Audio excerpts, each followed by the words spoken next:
The mining industry in British Columbia ended up on a very difficult note in 2015, which was really the result of a number of operations going into care and maintenance, which meant, the communities were affected by, employees being laid off, but also the supplier jobs being reduced as well.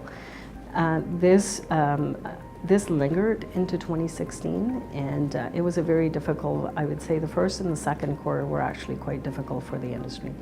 Cost reduction measures had to remain, and at the beginning of the year we had to come as an association and as an industry to speak with the provincial government to see if there was any opportunities for some kind of a public policy relief for the operators so that we could avoid further reductions in the workforce, therefore impacting the communities.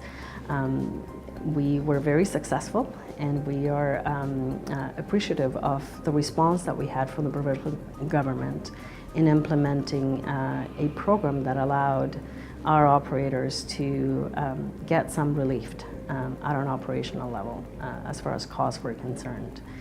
The second half of 2016 was certainly, we saw more stability in prices, but we also saw the reopening of two of those mines that were shut down in the past. Very good news for the Northeast. Two mines went back into operation in 2016. September, the Brule mine, and at the end of 2016 in December or January 1st, Wolverine was also reopened. Very good news for the Northeast, and we're expecting some more of those good news in 2017 as well. 2017 is going to be an important and a very critical year for us. We're starting on a very stable position and very solid ground.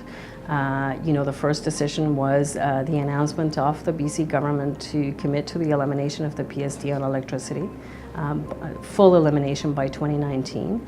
As we speak, we're seeing the Bruce Jack mine going into commissioning and opening and being in full production hopefully very shortly. I think I'm very confident that the mining industry in BC is on solid ground. We're looking to bigger and better things to come. We think this is going to be a year where we're going to be seeing very important activity. There is more capital available for junior companies and for small projects. And as far as the operators are concerned, I think we're going to see a stronger reinvestment in the operations to ensure that there is economic activity across the province. We've seen some very difficult times that have affected our communities tremendously across BC, but we've also seen how collaboration between local governments, companies, and in particular with our First Nations partners, how we can do things better, and the Northeast is a very good example of that.